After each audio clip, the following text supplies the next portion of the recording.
Hello students, स्वागत है आपका अपने चैनल कॉमर्स गुरुजी पर। और इससे पहले मैंने अकाउंट्स का सैंपल पेपर आपका सॉल्व किया था, उसके मैंने 2 पार्ट डाल दिए हैं, तो वो अगर आपने नहीं देखे हैं तो वीडियो देख लीजिएगा। आज हम करने वाले हैं कि जो सीबीएसई ने सैंपल पेपर डाला था इकोनॉमिक्स का, उसको देखने वाले हैं थोड़ा सा। और वीडियो में आगे बढ़ने से पहले बता दूं कि आपको डिस्क्रिप्शन में व्हाट्सएप नंबर मिल जाएगा बेटा, वहां जाके आप मेरे जो डाउट्स ग्रुप है उसमें ऐड हो सकते हैं, पेड क्लासेस ले सकते हैं। इंस्टाग्राम आईडी मिल जाएगी डिस्क्रिप्शन में, वहां जाके फॉलो कर सकते हैं। क्या पहला पहला क्वेश्चन देखते हैं। Read the following statement carefully. यहाँ पे आपको 2 स्टेटमेंट दे रखे हैं। पहला स्टेटमेंट कह रहा है the consumption curve is an upward sloping straight line curve due to the direct relationship between income and consumption and the assumption of constant MPC. यहाँ पे कह रहा है कि इस तरीके का कर्व होता है, ये जो लाइन है वो अपवर्ड जा रही है और बिल्कुल सीधी। इसका मतलब ऐसा होता है कि जितनी आपकी इनकम बढ़ रही है, जिस कांस्टेंट रेट से आपकी इनकम बढ़ रही है, उसी कांस्टेंट रेट से आप कंजप्शन कर रहे हैं। तो यानी कि ये जो स्टेटमेंट है वो हमारा बिल्कुल सही है। दूसरा स्टेटमेंट कह रहा है आपसे aggregate demand curve and consumption curve are parallel to each other in the light of the given statement, choose the correct alternative. जो हमारा एग्रीगेट डिमांड कर्व होता है और कंजप्शन कर्व, ये दोनों ही सेम होते हैं, पैरेलल होते हैं एक दूसरे से, तो ये भी सही है। यानी इसका आंसर होगा both statement first and second are. Second question देखेंगे। सेकंड क्वेश्चन में कह रहा है owing to the Russia Ukraine crisis the world is experience rising crude price. जो रशिया और यूक्रेन के बीच में विवाद चल रहा था, उसके बीच में जो क्रूड ऑयल था उसकी प्राइस क्या हो गई, बढ़ गई। उनको देखने को मिला कि उसकी सप्लाई साइड इशू की वजह से वर्ल्ड को एक्सपीरियंस करने को मिला। तो आपको आइडेंटिफाई करना है कि इससे जो हमारा बीओपी है उस पर क्या इम्पैक्ट पड़ेगा। सबसे पहला, क्या हमारा प्रोडक्शन ऑफ कार जो है इंडिया में वो बढ़ जाएगा, क्या production and sale of car India में बढ़ जाएगी, क्या inflow of US dollar in India will rise, या outflow of US dollar from India will rise. तो यहाँ पर आउटफ्लो होगा यूएस डॉलर का इंडिया से बाहर। थर्ड आपसे पूछा, ये तो बहुत ही बेसिक सा क्वेश्चन था। डैश आपको बताना था कि कौन सा इंस्टीट्यूशन है जो आपकी डिपॉजिट को एक्सेप्ट करता है और आपको लोन देता है। तो वो हमारा कॉमर्शियल बैंक है जो आपको लोन देता है और आपकी डिपॉजिट को एक्सेप्ट करता है। फोर्थ आपसे कहा जा रहा है, फोर्थ स्टेटमेंट में export of financial service by India will be recorded on credit side of current account. देखो 2 अकाउंट होते हैं हमारे, कैपिटल अकाउंट और करेंट अकाउंट। अगर आपकी एसेट्स और लायबिलिटी पे फर्क पड़ रहा है तो वो कैपिटल अकाउंट में रिकॉर्ड किया जाता है, और एसेट और लायबिलिटी में फर्क नहीं पड़ रहा है तो वो करेंट अकाउंट में रिकॉर्ड किया जाता है। तो एक्सपोर्ट ऑफ फाइनेंशियल सर्विस हमने करा है इंडिया से बाहर, तो उसको हम क्रेडिट साइड में रिकॉर्ड करते हैं, करेंट अकाउंट में। बिल्कुल सही स्टेटमेंट है। फिर आपसे कह रहा है foreign direct investment India will be recorded on credit side. अब भाई यहाँ पे इन्वेस्टमेंट किया है, एसेट लायबिलिटी पे फर्क पड़ेगा, तो ये कैपिटल अकाउंट का हिस्सा है। यानी कि दोनों ही स्टेटमेंट हमारे क्या है, सही है। तो इसका आंसर होगा 4 का सी। फिफ्थ आपसे कह रहा है पहला statement net investment is a stock concept. पहले मैं आपको बता दूं कि स्टॉक का मतलब क्या है। स्टॉक का मतलब क्या होता है कि at a particular point of time, अभी के अभी आपके पास कितने पैसे हैं, अभी के अभी कितना समय हो रहा है, अभी के अभी आपके बैंक में कितना पैसा है, वो एक स्टॉक कंसेप्ट पर बात होती है। तो यहाँ पर आपसे कह रहा है कि net investment is a stock concept. नहीं, नेट इन्वेस्टमेंट हमारा स्टॉक कंसेप्ट नहीं होता, कैपिटल हमारा स्टॉक कंसेप्ट होता है। तो यहाँ पर दोनों उल्टा दे रखा है, यानी कि दोनों ही स्टेटमेंट हमारे गलत हैं, तो बोथ आर फॉल्स। उसके बाद आपसे कह रहा है कि read the following figure carefully and choose the correct pair for the alternative given below. अब यहाँ पे आपको अल्टरनेटिव दे रखा है, एक ये दे रखा है और एक हमारा ये दे रखा है। देखो यहाँ पे इनकम की बात हो रही है, यहाँ पे कुछ बनाने की बात हो रही है और यहाँ पे खर्चा करने की बात हो रही है, जाहिर सी बात है। हाँ, तो यहाँ पे क्या बनाया जाएगा सर, यहाँ पर हमारा आउटपुट बनाया जाएगा और यहाँ पर खर्चा किया जाएगा, यानी कि डिस्पोज किया जाएगा। तो चीज यहाँ पे इसका आंसर होगा सी। अब यहाँ पर आपका एक न्यूमेरिकल आ गया, if an economy the value of investment multiply, यानी कि के की वैल्यू दे रखी है 4, ऑटोनोमस कंजप्शन इज 30 करोड़, यानी कि सी बार आपको दे रखा है 30, the relevant consumption function would be. आपको बताना है रेलिवेंट कंजप्शन का मतलब क्या होगा। देखो आपको के की वैल्यू दे रखी है, ठीक, के की वैल्यू कितनी रखी है, 4 दे रखी है, तो C इज इक्वल टू, अब आप इस के की वैल्यू से एमपीसी में रिलेशन होता है, K is equal to 1/1 minus MPC, होता है नहीं होता, यस सर। अब के की वैल्यू आपको 4 दे रखी है, ठीक। अब ये 1/1 देखो, मैं इसमें ऐसे सॉल्व कर दिखाता हूँ ताकि दिक्कत नहीं है। तो देखो, एक हमारा रिलेशन होता है k is equal to 1/1 minus MPC। यहाँ पर आपको k की वैल्यू दे रखी है 4 is equal to 1/1 minus MPC। अब ये अगर क्रॉस मल्टीप्लाई किया तो 4 बन जा 4 minus 4 MPC is equal to 1।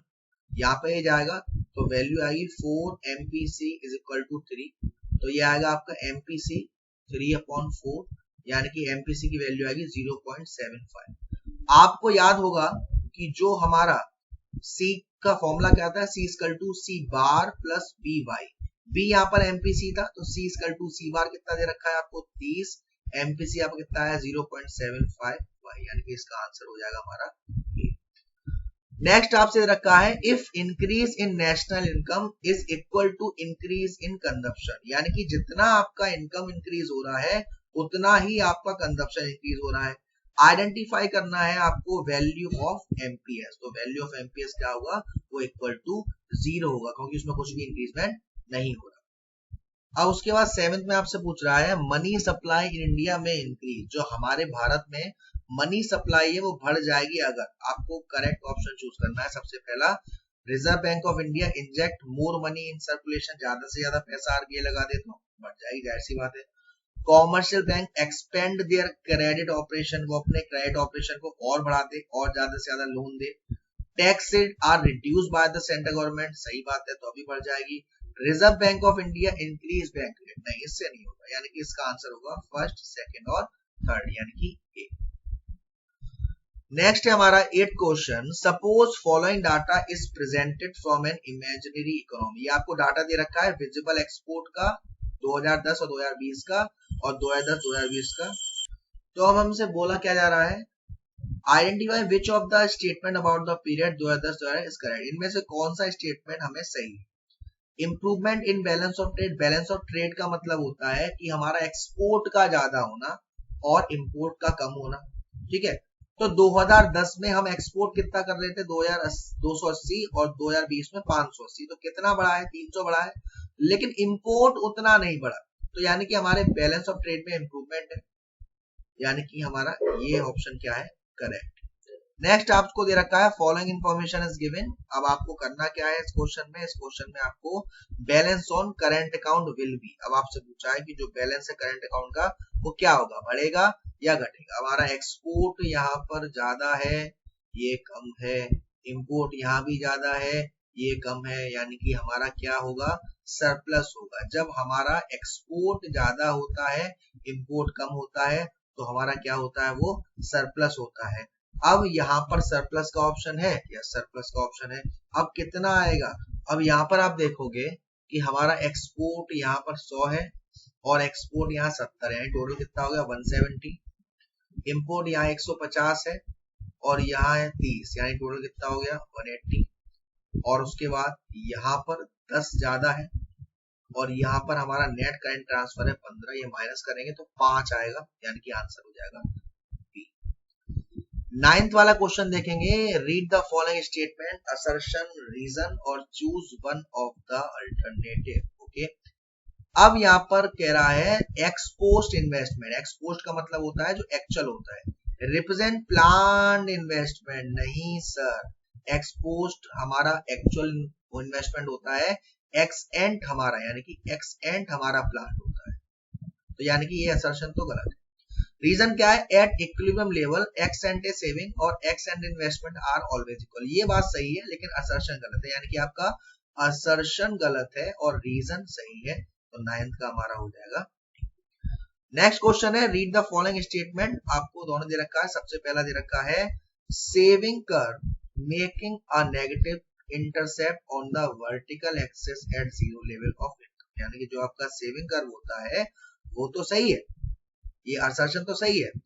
Saving function refer to the functional relationship, ये भी सही है, एस इक्वल टू क्या होता है माइनस सी बार plus 1 minus B Y.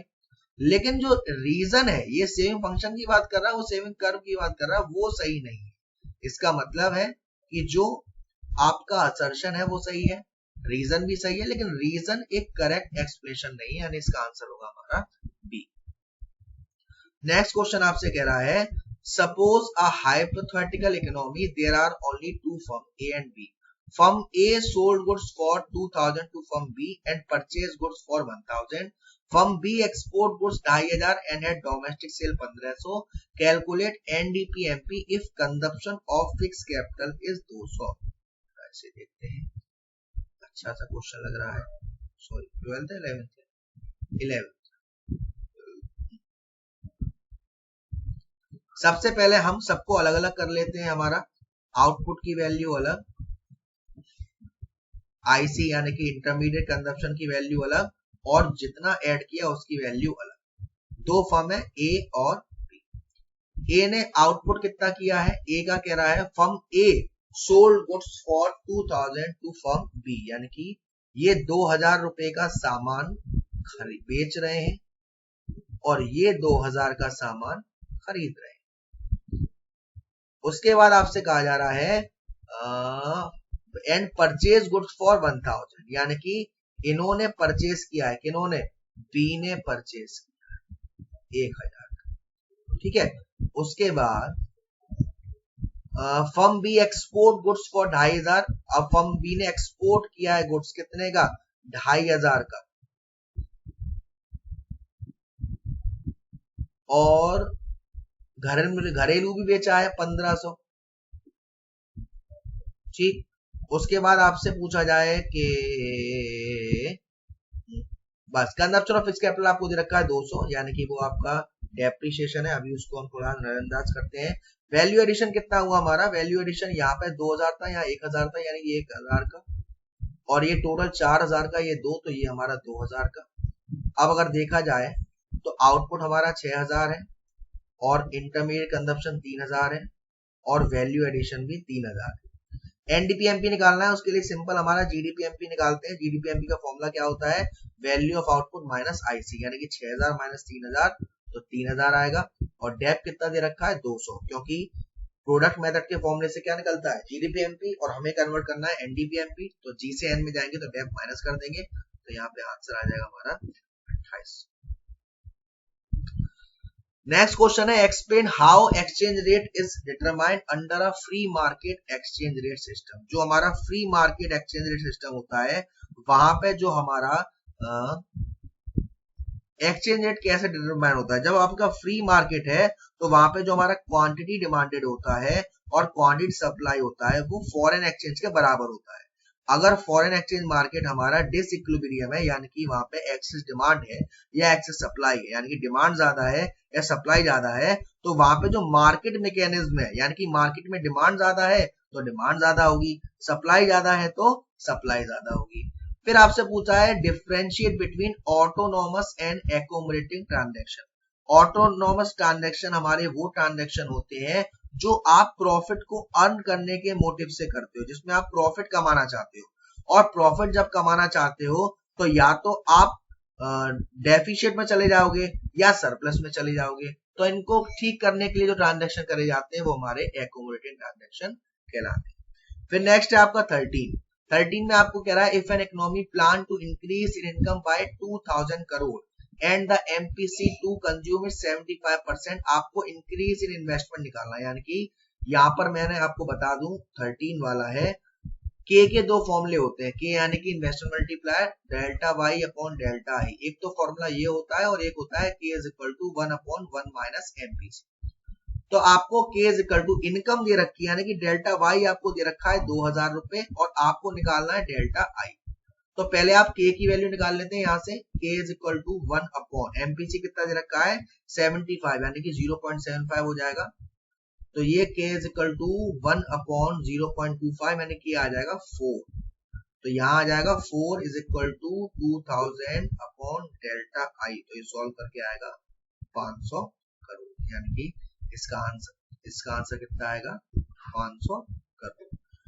14 question है. 14 क्वेश्चन में कह रहा है as per the following news publish in the Economic Times on 26 दिसंबर 2021, Reserve Bank of India has sold government security इतने की in the secondary market over the last 4 weeks to drain out excessive liquidity. यानी कि liquidity आने के लिए उनके पास ज्यादा पैसा है, उन्होंने अपनी सिक्योरिटी 8710 करोड़ की बेच दी.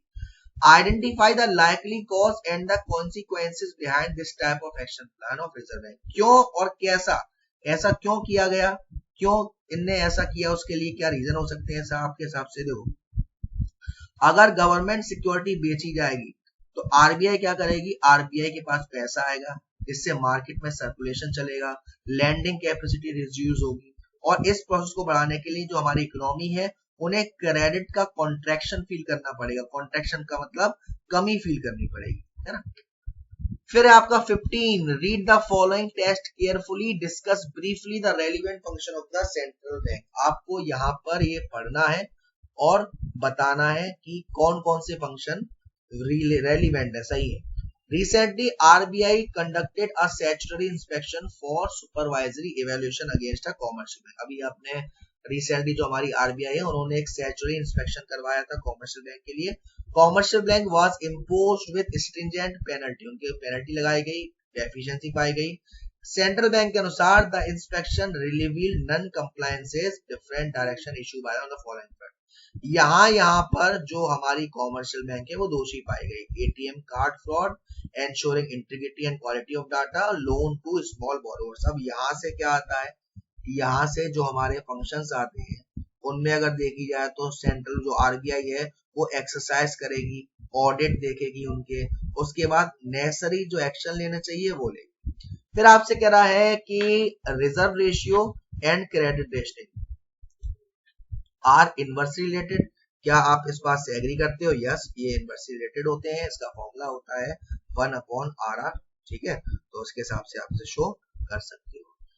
16 में आपका ये बेसिक सा क्वेश्चन है, आपको डिफाइन करना है GDP, define gross domestic product deflator and discuss it important. ये डिफ्लेटर का मतलब होता है रेशियो बिटवीन नॉमिनल रेशियो और रियल रेशियो, यानी कि रियल जीडीपी जो होता है और नॉमिनल जीडीपी होता है उसका रेशियो बताता है दोनों का, और ये यूज किया जाता है ताकि जो प्राइस फ्लक्चुएशन है, प्राइस जो घटती बढ़ती है उसको हम देख सकें। उसके बाद state any and discuss any two precaution to be considered while estimating income by expenditure method. जब आप एक्सपेंडिचर मेथड से नेशनल इनकम निकालेंगे तब कौन कौन से पॉइंट आपको याद रखना है, तो वो आप कोई से पॉइंट लिख सकते हैं कि इंटरमीडिएट गुड्स का ध्यान रखा जाएगा, उसकी डबल काउंटिंग सिस्टम नहीं हो जाए, है ना, वैल्यू को नहीं लेना चाहिए। 17 में आपको दो ट्रेंड दे रखे हैं, इन दोनों ट्रेंड को कंपेयर करना है। फिर आपको दे रखा है elaborate the objective of allocation of resource. अब आपको ये तो बेसिक सा क्वेश्चन है कि एलोकेशन ऑफ रिसोर्सेज जो होता है गवर्नमेंट का, उसमें आपको क्या देखना पड़ता है। एलोकेशन ऑफ रिसोर्स का मतलब है कि गवर्नमेंट के पास जितने भी गुड्स हैं उनको पहले वो वापस मंगाएगी, फिर उसका और अच्छे से कैसे इस्तेमाल किया जा सकता है वो देखिए। Distinguish between revenue received and capital received by government. Revenue received सरकार के पास जो पैसा आता है और उसके पैसे के आने से ना ही सरकार की कोई एसेट्स में फर्क पड़ेगा ना ही लायबिलिटी फर्क पड़ेगा, जैसे टैक्स और नॉन टैक्स रिसीव। और जो पैसा सरकार के पास आएगा जिससे सरकार की एसेट लायबिलिटी में फर्क पड़ेगा वो हमारी कैपिटल रिसीव, जैसे कि बोरोइंग्स, डिसइन्वेस्टमेंट। फिर आपका डायरेक्ट टैक्स और इनडायरेक्ट टैक्स, जिसका टैक्स का बर्डन शिफ्टेड है वो डायरेक्ट है, मतलब शिफ्टेड नहीं है वो डायरेक्ट है, यानी कि पैसा देने वाला भी सेम है और जिसकी जेब से पैसा जा रहा है वो भी सेम है। और जब बर्डन शिफ्टेड है यानी आपने ए को दिया, यानी बी को दिया, बी ने सी को दिया, तो वो हमारा क्या है, इनडायरेक्ट। फिर आपका आगे ये सेक्शन आ गया आपका इंडिया इकोनॉमिक डेवलपमेंट का, ऐसे भी थोड़ा सा देख लेते हैं। 18 में आपसे कह रहा है identify which of the following indicate the adverse impact of British rule India. जो हमारा ब्रिटिश रूल था इंडिया में, इनमें से कौन सा आपको बताता है कि एडवर्स इफेक्ट था, इससे हमारा इफेक्ट पड़ा। सबसे पहला है हमारा introduction of communication network India, नहीं। Change in composition of India foreign trade, introduction of modern administration system, introduction of railway, नहीं, इफेक्ट हमारा माना जाएगा। फिर है डैश कमेटी वाज सेटअप, भाई ये हमारी कर्व कमेटी थी, जो हमारी स्मॉल स्केल इंडस्ट्रीज थी उनके लिए कर्व कमेटी आती है। फर्स्ट दो बार हमारा इंडस्ट्री रेजोल्यूशन हुआ था, एक 1948 में और एक 1956 में। तो पहले कौन सा हुआ था, 1948। Dash and dash are the reason for the slow down of the Pakistan economy since independence. Political instability थी, ओवर डिपेंडेंस एंड रिमिटेंस भी था, ये नहीं था, ये नहीं था, यानी कि इसका आंसर क्या हो जाएगा, A, first and second. GLF grief lake for, अच्छा इसकी डेफिनेशन दे दी, इसकी डेफिनेशन ये है ग्रेट लीप फॉरवर्ड, जीएलएफ। फिर आपसे क्या कहा, identify which of the following is a source of non institutional credit in rural India. तो यहाँ पर नन, ये हमारा इंस्टीट्यूशनल है, ये भी इंस्टीट्यूशनल है, ये भी इंस्टीट्यूशनल है, ये मनी लेंडर हमारा नॉन इंस्टीट्यूशनल है, यानी इसका आंसर होगा सी। फिर आपसे 22 में कह रहा है from the set of the event given following first and fact choose the correct pair. आपको पेयर सही लगाना है कि जिसके सामने जो बात है वो सही है या नहीं। सबसे पहले ड्यूअल प्राइसिंग, इकोनॉमिक रिफॉर्म, नहीं। Setting up of special economic zone China to attract, ये सही है, ये गलत है, ये गलत है, यानी कि इसका आंसर होगा 22 का।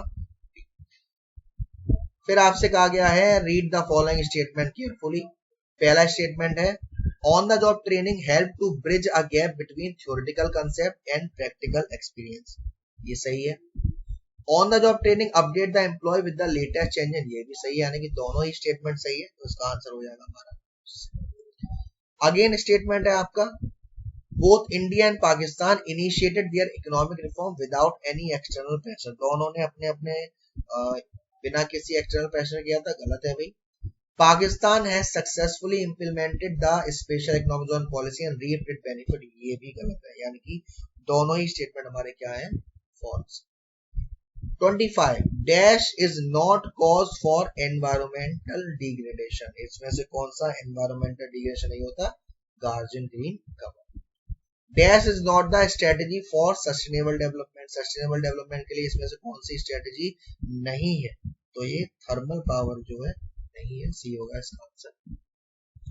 फिर अब अगेन आपको असर्शन दे रखा है, रीजन दे रखा है। पहला है unemployment and poverty are inseparable twins, जो हमारा बेरोजगारी है और जो गरीबी है वो हमारा एक इनसेपरेबल ट्विन्स है, यानी सही बात है, ये तो असर्शन तो सही है। Unemployment is the root cause of all socio economic events, नहीं। रीजन हमारा जो है, रीजन हमारा सही नहीं है, यानी कि इसका आंसर होगा सी। असर्शन तो सही है लेकिन रीजन सही नहीं। फिर अगेन 27, इसमें असर्शन दे रखा in the late 1970s China population growth rate had sharply decline. 1970 में जो चाइना की पॉपुलेशन ग्रोथ थी वो कम हुई थी। China has witness an increase in the proportion of elderly people owing to stringent family planning program. तो यहाँ पर हमारा जो असर्शन है वो गलत है और इसका जो रीजन है वो सही है, यानी कि असर्शन गलत है और रीजन हमारा सही है। अब यहाँ पर एक इमेज दे रखी है कि we are running out of time. अब इससे आपको करंट एनवायरमेंटल चैलेंजेस बताने हैं। इसमें आप मेरे हिसाब से जो है वो ग्लोबल वार्मिंग को ले सकते हैं, उसके बारे में आप बता सकते हैं, ठीक है ना। फिर आपको डिफेंड करना है या रिफ्यूट करना है कि जो आपका डिस्गाइज अनएम्प्लॉयमेंट है। डिस्गाइज अनएम्प्लॉयमेंट का मतलब है कि जिस जगह पे जितने लोगों की आवश्यकता नहीं है उससे भी ज्यादा लोग काम कर रहे हैं, तो काम करें या ना करें एक ही बात है, उनके बारे में बताना है आपको, ठीक है ना। तो बाकी सब महारत्न कंपनी, लैंड सीलिंग प्रमोट, बाकी सब बेसिक बेसिक क्वेश्चंस हैं आपके, इजीली आप कर ही लेंगे। लास्ट में एक स्टडी है।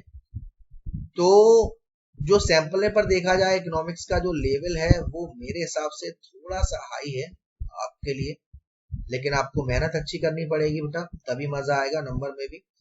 तो वीडियो पसंद आई हो वीडियो को लाइक जरूर करेगा, शेयर जरूर करेगा। अब तक चैनल को सब्सक्राइब नहीं किया है तो प्लीज सब्सक्राइब कर दीजिएगा। Thank you so much.